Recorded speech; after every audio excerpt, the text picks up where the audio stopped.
Good morning, everyone, and also to those who are online. Good morning po sa inyo. So, we are on our second Sunday ng ating preaching series ng Better Together. Last Sunday ay inihatid dito ni Sister ni Makalindong, and it's all about we are better together.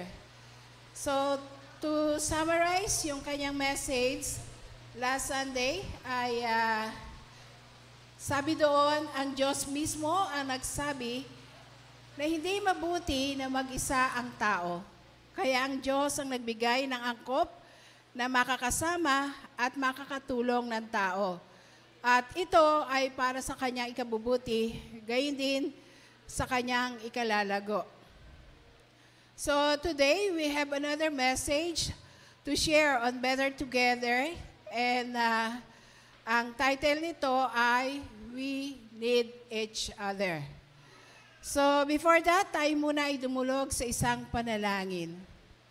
Patuloy kong idinudulog, Lord God, ang mensahe mo sa umagang ito, and I just pray, Holy Spirit, that gabayan mo ako sa pag-share nito, at gayon din sa bawat isang makikinig. Ikaw pong magbigay ng kaunawaan at isang bukas na puso upang ang mga salita mo ay talagang aming marinig at maipamuhay. Marami pong salamat. Ito ang aming dalangin sa iyo sa pangalan ni Jesus. Amen. So, it's really good to see yung mga nag-graduate ng EG. Although 13 po ang graduates ng EG, ang mga bata naman ay 25. Ayun. So, let's read our passage this morning. Okay. So, ito ay nasa Romans chapter 12, verse 5. Sabi doon, and since we are all one body in Christ, we belong to each other, and each of us needs all the others. Sa Tagalog naman, salita ng Diyos, gayon din tayo na bagamat marami, ay isang katawan kay Kristo. Ang bawat isa ay bahagi ng ibang bahagi. So, first, let me give you the background of Romans 12 para mas maunawaan po natin yung ating mensahe sa umagang ito. So, Paul begins Romans with teaching on doctrine. And that is chapter 1 to 11. Then ends with teaching on how we should live. Chapters 12 to 16, because of what is true.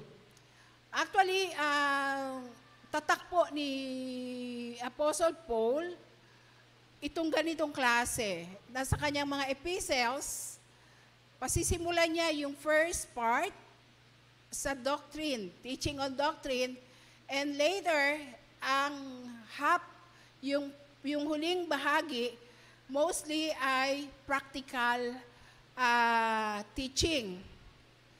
Kaya matatanaw po natin sa Romans chapter 1 to 11, ang focus niya po ay yung doctrine of salvation by God's grace and through our faith in Jesus. And of course, dahil alam na po ito ng mga taga-Roma, yung 1 to 11, it's about the doctrine of salvation by God's grace through faith in Jesus. Ang next question dito ay yung last chapters na 12 to 16. How should we respond to the incredible mercy of God has shown to us? At una po ito na binigyang katugunan ng Romans chapter 12. Basahin nga po natin yung Romans chapter 12:1. Sabi diyan, kaya nga mga kapatid, sa pamagitan ng mga kaawaan ng Diyos, ako ay namamanhik sa inyo. Iharap ninyo ang inyong mga katawan sa Diyos bilang isang haing buhay, banal at kalugod-lugod sa Diyos. Ito ang inyong katampatang paglilingkod. Kung makikita po natin, merong nakalagay dyan na open-close parenthesis na nagsasabi, pagsamba ninyo sa Diyos. Sa Mabuting Balita version ay iba po ang pagkakatranslate. Ito ang karapat-dapat na pagsamba ninyo sa Diyos. So, makikita po natin doon sa tinatawag na salita ng Diyos, ito ang iyong katampatang paglilingkod. Pagdating sa Mabuting Balita, ito ang karapat-dapat na pagsamba ninyo sa Diyos. Kaya ibig sabihin, yung paglilingkod at worship synonymous. Yung pagsambang tinutukoy dito, ang sinasabi talaga nito ay paglilingkod. So, lahat po tayo ay recipients ng masaganang habag ng Diyos. Amen? Lahat tayo ay tumanggap ng masaganang kahabagan ng Diyos. And from there, sa tinutukoy dito, si Paul ay namamanhik sa mga taga-Roma. Nakikiusap si Pablo sa mga mananampalataya sa Roma. At ano ang dapat nilang gawin? Ano ang sabi diyan? Iharap ninyo ang iyong mga katawan sa Diyos bilang isang haing buhay, banal at kalugod-lugod sa Diyos. Sa Old Testament, pag nagsasakripisyo doon, yung naghahain, ay mga animals. Pero yung mga animals ay patay. Pero dito, hindi animal ang hinihingi. Tao. Tayo yon. At buhay. Yung po bang patay may magagawa pa? Yung buhay may magagawa. Amen. Kaya ibig sabihin, yung haing buhay na ito, na tayo yon, ay meron tayong gagawing paglilingkod na tinatawag na pagsamba natin sa Diyos. And since hindi po natin talagang kayang bayaran ang Diyos sa lahat ng ginawa niya sa atin, sa pagpapatawad ng ating mga kasalanan, sa pag-include niya sa atin, sa kanyang pamilya, to be part of His body, there is only one reasonable response na kanyang hinihingi. And that is worship or maglingkod. Huwag po natin kakalimutan yung dalawa na to. Paglilingkod ay siya ring pagsamba. So, ibig bang sabihin ni Pablo dito ay yung worship ay yung pag-awit katulad ng katatapos lang natin? Is that all about worship? No. Paul does not mean singing a few songs on Sunday morning. May dalawang aksyon na sinasabi dito si Paul kung ano yung tinatawag na reasonable worship.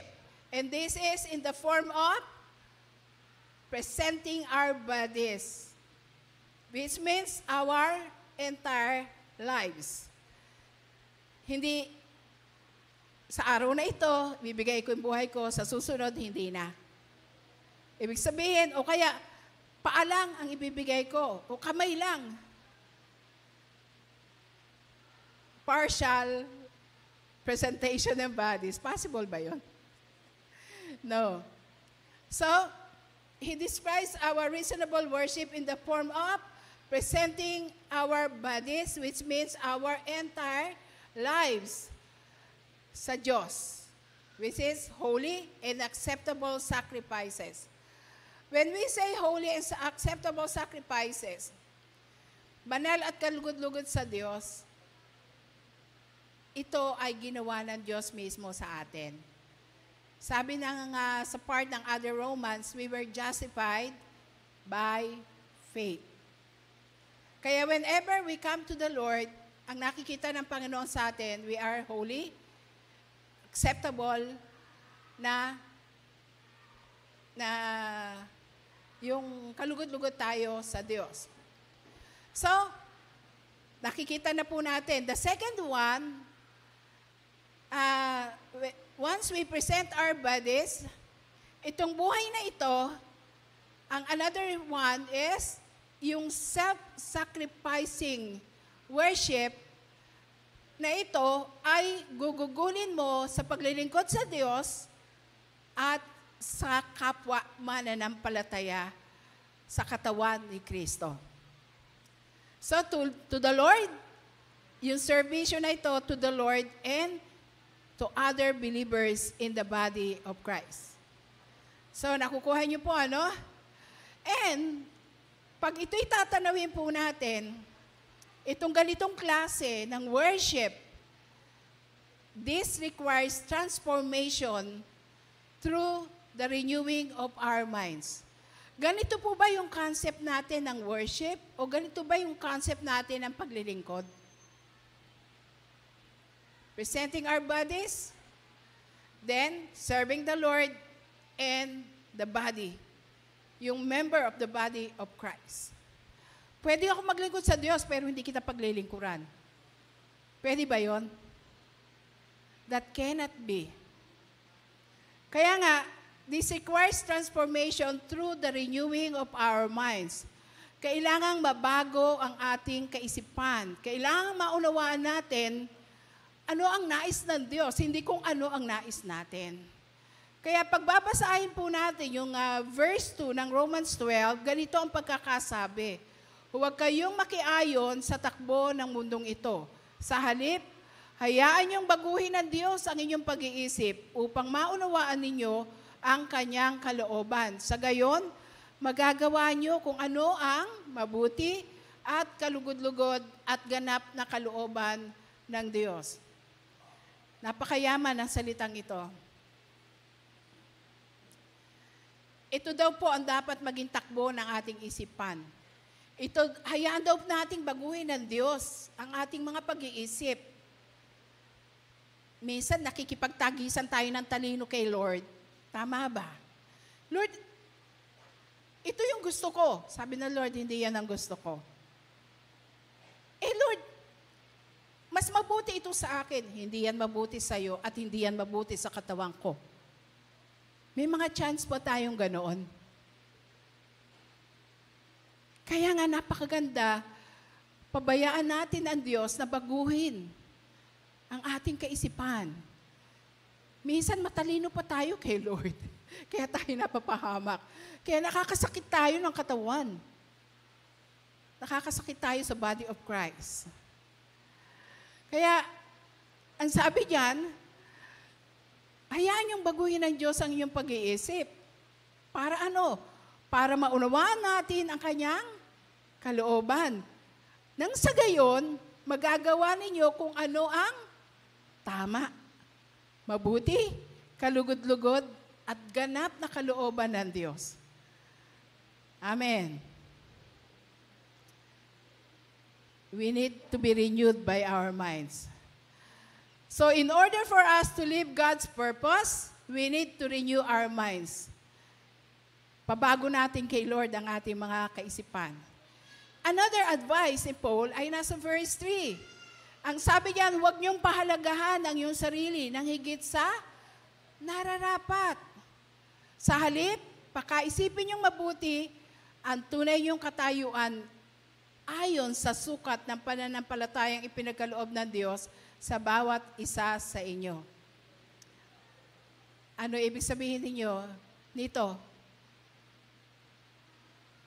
Ibis natin yung kapakumbabaan.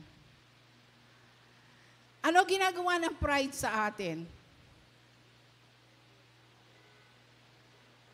Hindi ito makabubuti, una, sa'yo.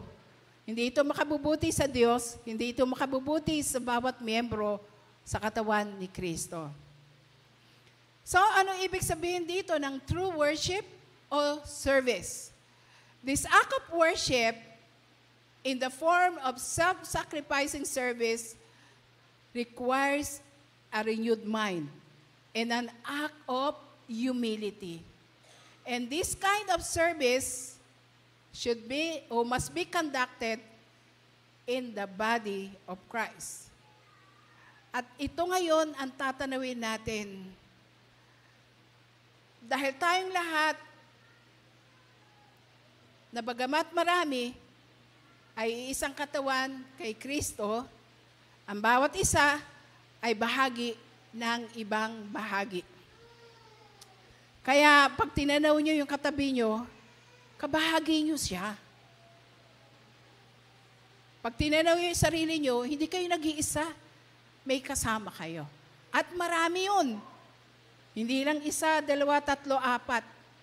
Tingnan nyo yung inyong katawan.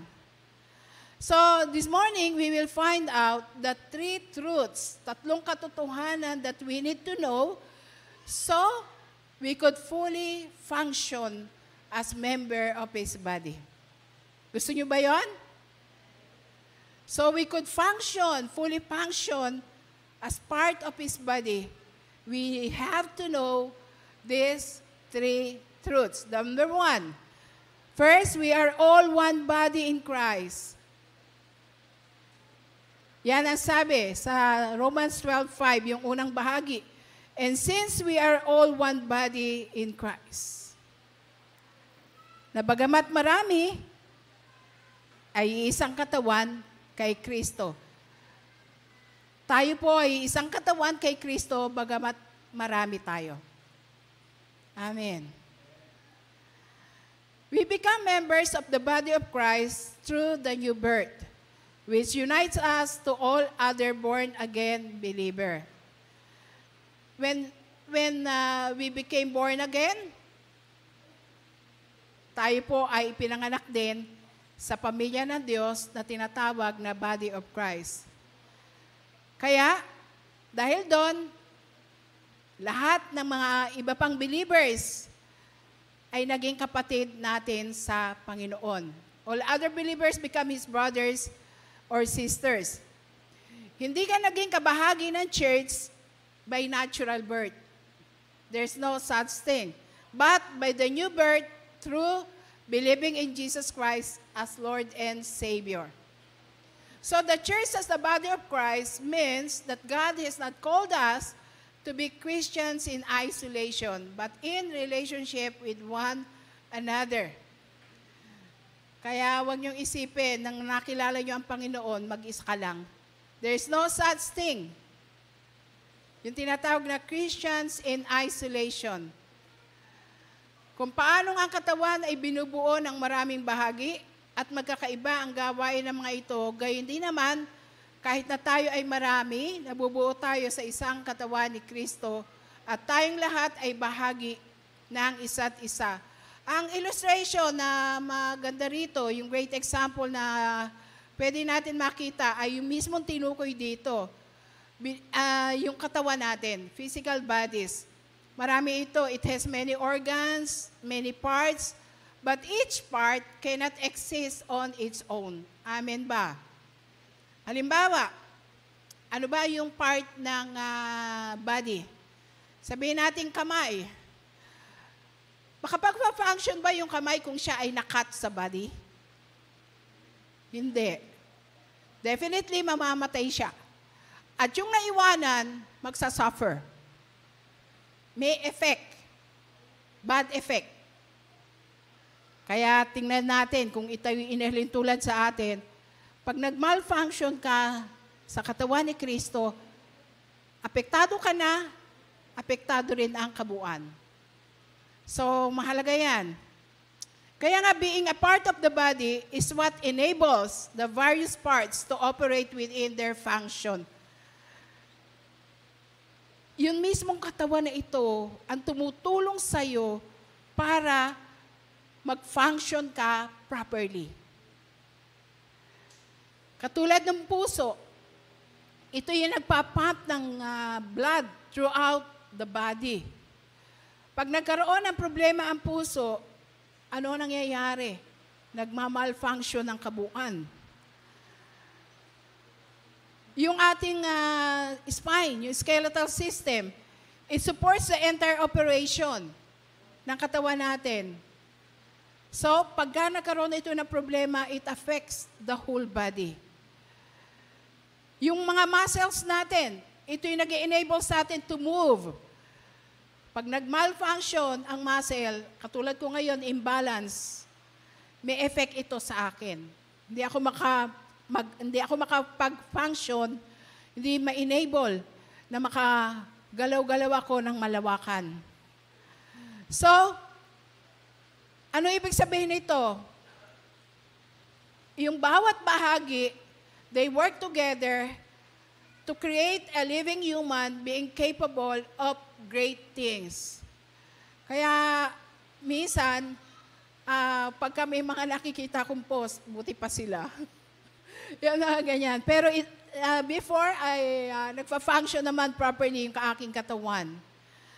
When there is a problem in any of these parts sa ating katawan, then it affects the entire system, and as a result, the whole body suffers.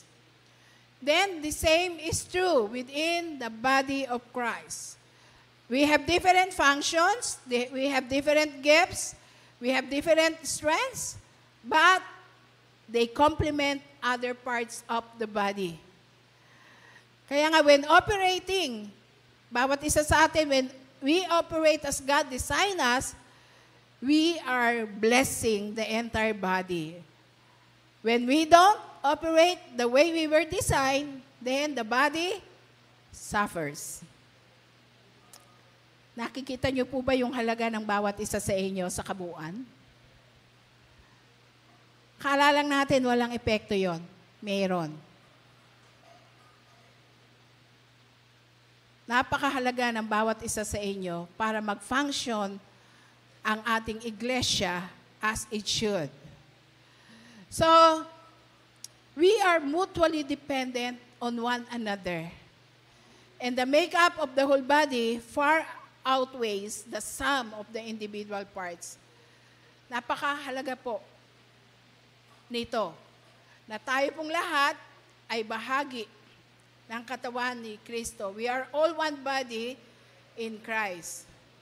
Kaya napakahalaga po na bawat isa sa atin ay dapat maging maingat, maging sensitive, na tayong lahat ay nagko-contribute para mag-operate ng maayos ang katawan ni Kristo sa dakong ito ng CTTPSBC. Kasi isa lang po ang major problema, it suffers. The whole body suffers. Kaya let's function as mag-function tayo ng maayos as God called each one of us. So, the fact na yung mga roles natin ay not visible, so visible within the body of Christ, does not mean na less important ka. Sige nga, tingnan nga natin. Ano ba yung tingin nyo ay hindi masyadong kita, visible dito sa church?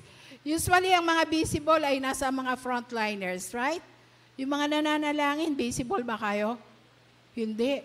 Pero it doesn't mean ay hindi kayo, na less important kayo. Yung mga naguhugas ng pinggan doon, tahimik lang silang naguhugas ng pinggan. Hindi kayo frontliner. Hindi ba mahalaga sila? Kung hindi, mangangamoy tayo dyan na hindi mahugasan yung mga maruruming pinggan. So look at this in 1 Corinthians 12:24 to 27. While our presentable parts need no special treatment, but God has combined the members of the body and has given greater honor to the parts that lack it, so that there should be no division in the body, but that its parts should have equal concern for each other. If one part suffers, every part suffers with it. If one part is honored, every part rejoices with it. Now, you are the body of Christ, and each one of you is a part of it. Ano sabi doon? But God has combined the members of the body and has given greater honor to the parts that lack it. Kaya walang, lahat tayo ay mahalaga sa Diyos. Lahat tayo, as we function properly, ay recognize ng Diyos. Napakahalaga nun. Kaninang umaga, yung illustration ko example ko na ginamit ay isang matandang babae na napansin niya na yung pintuan ay nakikreate ng ingay pag magpipreach na si pastor. Kasi ano siya, parang pumapaypay. Ang ginawa ng matandang ito, kumuha ng upuan, tumabi doon sa upuan na yon para hawakan niya all throughout the service. Then walang nakakapansin sa kanyang effort na yon. Pero nung siya'y mamatay, naging maingay yung pintuan, di nila namamalayan. Kaya noon nila naalala yung ministry, simpleng gampanin ng babaeng ito. So, minsan, hindi rin tayo ganun ka-sensitibo. Pero makikita po natin, lahat sa atin ay mahalaga.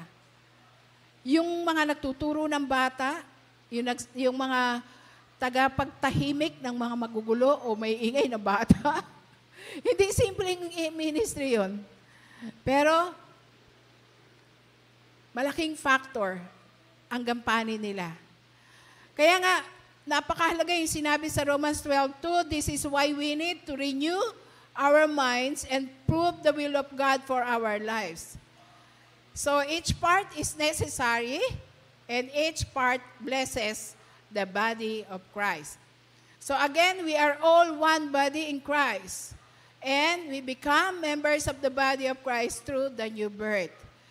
Kaya, dahil dito, tayo ay isang katawan, bagamat marami, isang katawan tayo kay Kristo. The next truth is, we belong to each other.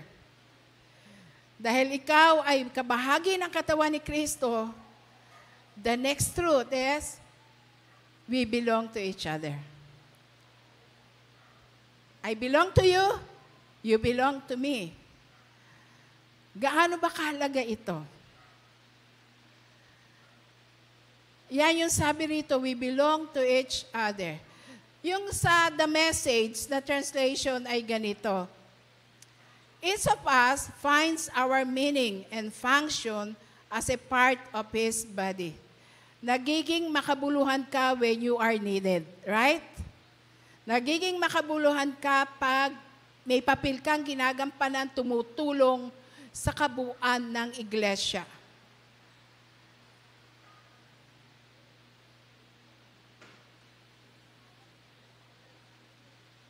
Each of us finds our meaning and function as a part of His body.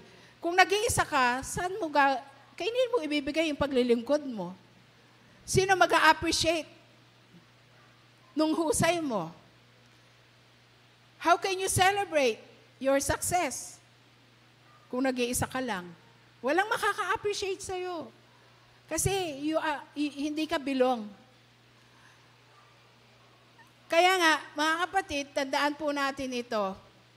When we are called to follow Christ, tayo ba'y tinawag to follow Christ? We are also called to belong to the body of Christ. Remember that? Sa pagtawag ng Panginoon sa atin para sumunod sa Kanya, tayo rin ay tinawag para maging kabahagi ng Kanyang katawan. Kaya pag kayo po'y nandito, hindi pa tapos manalangin, wala na kayo sa upuan nyo,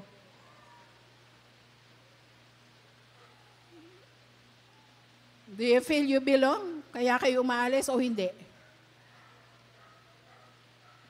Di ba, pag mag-e-end ako, sabi ko, find three and shake and fellowship with one another. Kaya yung mga nasa online, ini-invite ko kayo, dito na kayo. Kasi you cannot fellowship with us. Matagal na ang pandemic. It's time for you to come here. Not at the comfort of your house. Kung kayo may sakit, it's okay. Kung kayo nasa ibang bansa, it's okay. Pero kung kayo ay nandito sa Signal Village, it's not okay.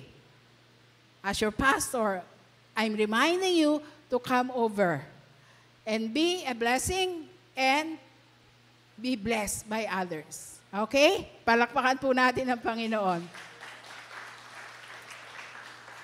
Okay, no one believer can be the body of Christ on his own.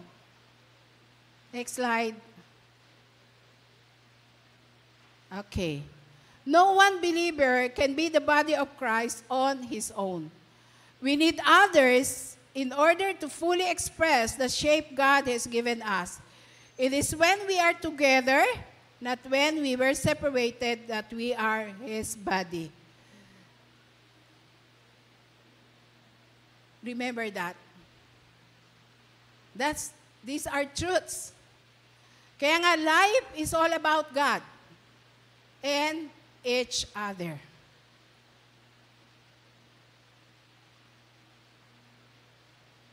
Ito ang disenyo ng Diyos.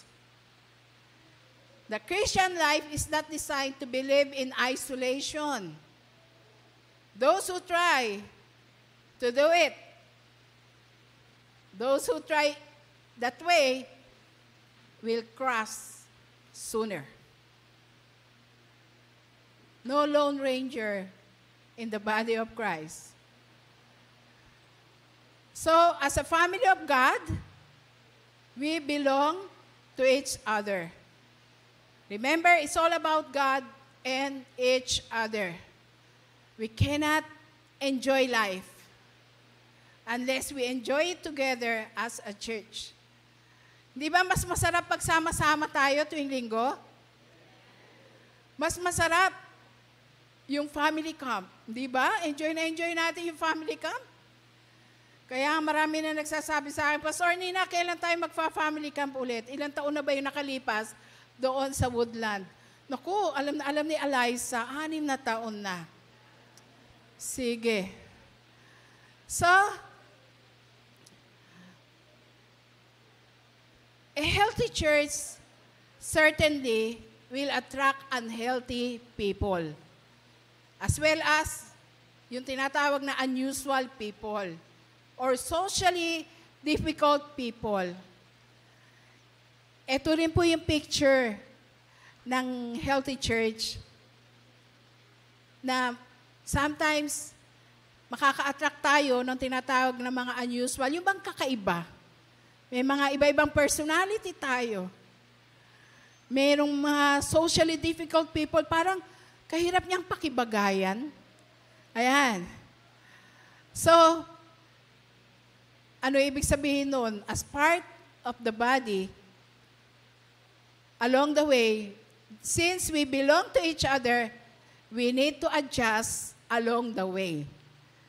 We sharpen each other. Kaya yun sinabi yung kay Sister Nee before, sa Proverbs, iron sharpens iron. Magkikinisan tayo. Dati ang sungit mo. Pero dahil sa isa na sinusungitan mo, hindi siya mong makuha sa sungit, minamahal ka pa rin niya, nahahawa ka ng pagmamahal niya. Parang sa rocks, yung sa ilog, banggaan yung mga rocks, doon sila kumikinis. Dito rin sa katawan ni Kristo, kikinis din tayo sa isa't isa. Because each one of us are the unpaid guardian of our soul. Gusto nyo ba yun? May guard pala tayo. May mga nag-iingat pala sa atin. Tatalakayin niya ni Sister Leah sa isa sa mga preaching. Pagka meron kang pagkakamali, may isang someone na nakakita sa'yo, with love, pupuntahan ka. Kapatid, paalala, mukhang hindi tama itong direction ng buhay mo. Ayun. So, we are accountable to each other. Kasi pag nag-suffer siya, magsasuffer ang kabuuan. Kaya, napakahalaga po nun. We need to belong to the body of Christ, to His church. And the body of Christ needs every one of us. Itong month of June is our membership month. Nakita natin sa announcement. It's a reminder again to all of us how important to belong to a particular local church. We need to remind those who are not yet official member ng ating iglesia that joining the membership of a local church is the natural next step once they become a child of God. You become a Christian by committing yourself to Christ, but you become a church member by committing yourself to a specific group of believers, yung local church. The first decision brings salvation, but the second brings fellowship. Kung mapapansin nyo, yung atin pong parang, ito yung track natin. Every June, di ba, may EG tayong nakalipas. Meron tayong meet and greet. Ang meet and greet para invite lahat ng visitors, ipakilala ang church, and invite sila to join a specific day group. At habang inihintay ang EG, those ay inaalagaan sila sa particular day group. Pag nag-join na sila sa EG, the commitment is there. Tuloy pa rin sa day group, but June is the membership month, and we will invite them to be part of a local church. In order for them to continue sa kanilang paglago. Kaya nga, Christians and those who are seeking Christ need to know not only that we belong to God, but also that we belong to God's family, His church. Kaya nga, the Christian life is more than just commitment to Christ. It includes a commitment to other Christians. Yung sabi doon kay, naalala nyo sa Corinthians, na sabi, ako ay kay Apollos. Ako ay kay, sino pa ba sinabi doon? May mga names na binanggit. Merong isa sabi, ako ay kay Kristo. Wow, super spiritual. Hindi po yun tama.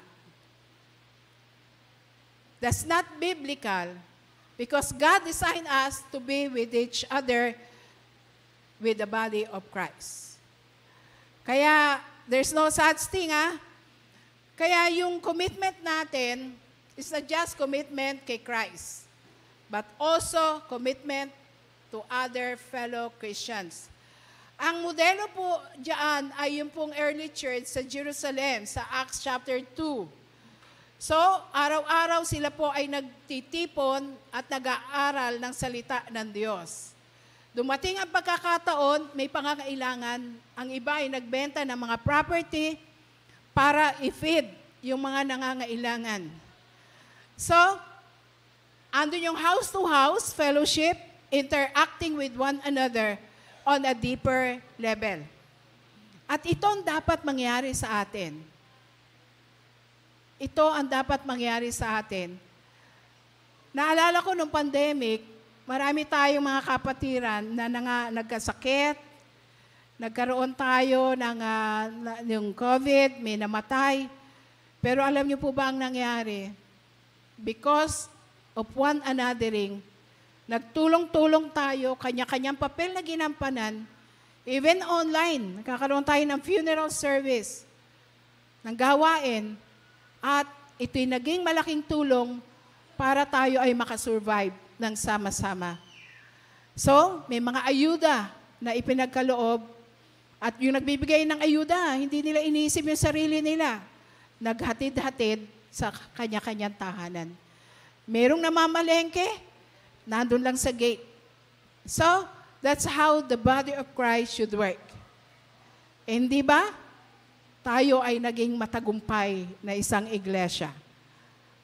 Kaya palakpakan po natin ang Panginoon. So, as members of the church, we must learn to be in community.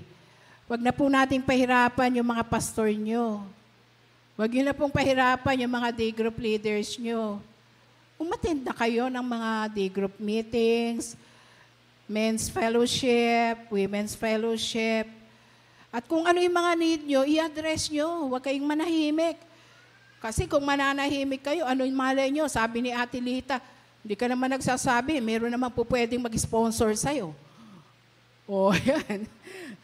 So, nakukuha nyo po ba, yung konting mga tulong na pinagsama-sama, maitataguyod natin, maiki-carry on natin yung gampanin.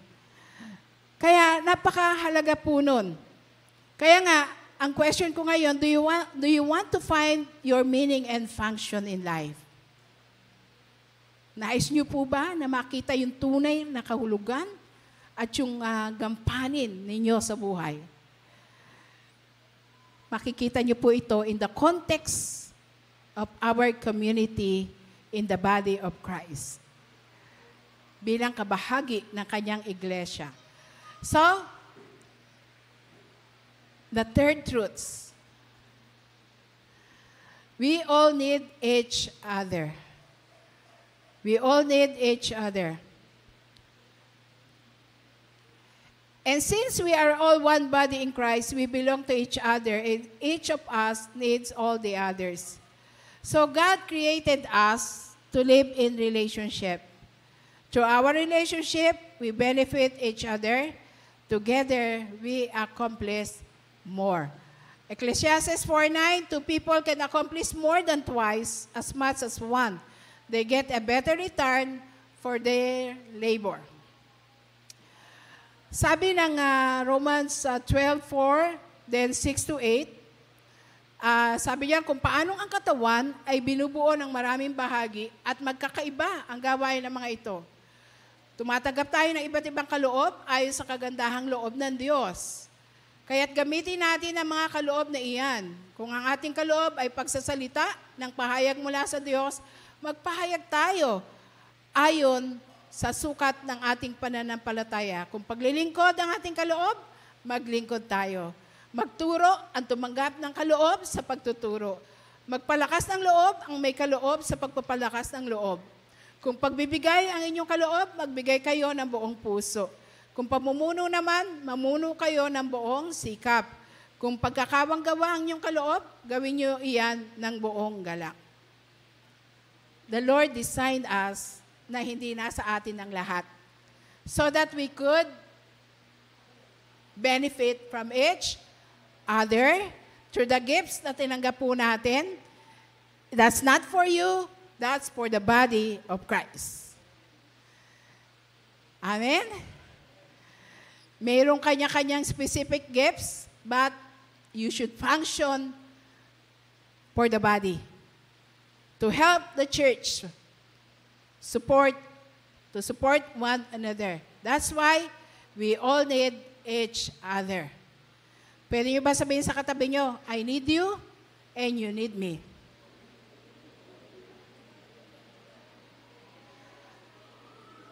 Ayan. So, yung relationship, ito yung dinisign ng Lord to bless and to strengthen us. Ako, lalo na ngayon, I appreciate yung help ng bawat isa. Pagka kanina, hirap na akong umikot. Sabi ni Pastor Minda sa akin, hawak ka sa balikat ko. Pagdating naman doon, pinasa ako ni Ate Minda kay Jap. Si Jap na naghatid sa akin dito. I function to greet each one of you na nauna dito. So, we are better together. We accomplish more than we ever dreamed or imagined when we stand alongside one another and build one another up. Recently, ay naging abala tayo sa iba't ibang gampanin. Yung PGL, last April, yung National Convention, yung Experiencing God, at saka yung DBBS. Could you imagine ang magiging kaganapan ng mga ito kung wala yung workforce sa body of Christ? Chaotic ang mangyayari. Kaya napakahalaga po ng isa't isa. Yung tulong ng bawat isa. Biriin nyo, we appreciate each other by giving each other's gift. By serving each other's strength. Yung weakness ko, kino-complement ng lakas mo. At yung lakas ko, kino-complement yung kahinaan mo o kakulangan mo. So, in conclusion this morning, ayoko pong patagalin masyado. Meron kasi tayong gagawin. In conclusion, God intends for His body to work together according to the gifts He gave to each one, with the concept in mind that we are all one body in Christ. We belong to each other, and we all need each other. This is how God wants us to function as one body and to each other. Let me read to you Ephesians 4:16. Sabi diyan, as each part does its own special work, it helps the other parts grow, so that the whole body is healthy and growing and full of love. This will be the effect pag bawat isa'y nag-function properly as God designed you. So, I want to do something. I want every one of you to do something this morning. Pakita na. We have group activity. Around 3 to 5 persons. Huwag kayong aalis dyan sa taas. Huwag kayong aalis. Kayo rin dito sa baba. It's a mixed group. Pwedeng lalaki, babae. So, ayan yung gagawin. Una, pag nakabuo na po kayo ng 3 to 5 persons, ito po yung gagawin nyo. Ask each person in your group to share a few ways they believe they could contribute to the body of Christ. Ayan, halimbawa, isa ako sa grupo ni Ging. So, isi-share ko kung ano yung aking na-contribute o i-contribute pa sa katawan ni Kristo para sa ikasusulong nito, ikalalakas nito. Pag natapos yun, ang susunod, have each group member think. Mag-isip daw po tayo and share a few ways they see others in your group serving the body of Christ. Ang gagawin ko naman natin ngayon, kay Ging, nakikita ko, ito Ging, ang lakas mo, ito yung contribution na nakikita kong ginagawa mo, pero ito pa ang pwede mong gawin. Ayun. And after sharing, simply let each one take turns speaking word of affirmation, encouragement into their fellow group members. Once kayo ay nag-grouping na, meron tayong merienda dyan, kumuha lang po yung 2 member para i-serve yung kanyang grupo. At habang kumakain, habang nagsishare, pwede kayong kumain. And after that, you pray to each other. And ngayon, magko-close ako sa panalangin. Hindi ko alam daw sa online kung ilan kayo ngayon sa inyong bahay. You can do that as well. Naka-flash lang ito sa ating sa TV, and ito yung ating gagawin. So, but this time, let me pray first for each one of you. Sige po, tayo po ay manalangin. We have 30 minutes to go at just take your time. Let's pray. Maraming salamat, dakilang Diyos, sa disenyo na ginawa mo sa iyong katawan. Ikaw ang aming head. Kami po ay bahagi ng iyong katawan at bahagi rin kami ng isa't isa. Nagpapasalamat kami sa iyo sa napakagandang disenyo na mayroon kami sa iyong pamilya. We appreciate si TTP-SBC family sa bawat isa na inilagay mo dito mula sa mga leaders, sa bawat miyembro. At ngayon, alam ko na many of us ay nagfa-function. But tunay na tulungan mo po kami na mas mapabuti pa yung aming function para i-bless ang iyong katawan, para lumakas ang iyong katawan dito sa SBC family. Maging yung mga nasa online, I pray na mga susunod na gathering namin, naway kasama na rin po namin sila dito. Ama, even our group activity today, pagpalain mo ito at ma-bless namin ang isa't isa, ma-encourage namin ang isa't isa, ma-affirm kami, O Lord God. Pagpalain mo ang iyong mga anak na all the more ay talagang magsusumikap kami para sa ikasusulong, ikatatatag ng iyong katawan. Sa iyo lahat ang papuri, Ama, sa pangalan ng aming Panginoon at tagapagligtas na si Jesus. Amen and amen. You can start groupings.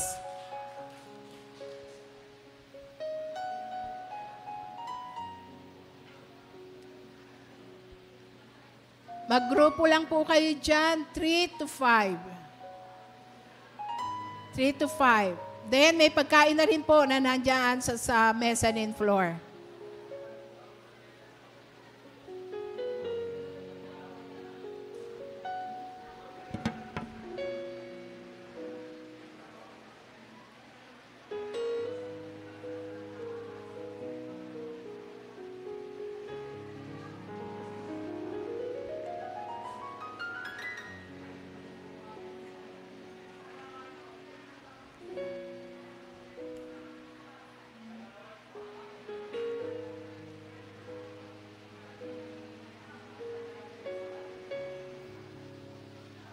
Okay, start your grouping, mga kabataan.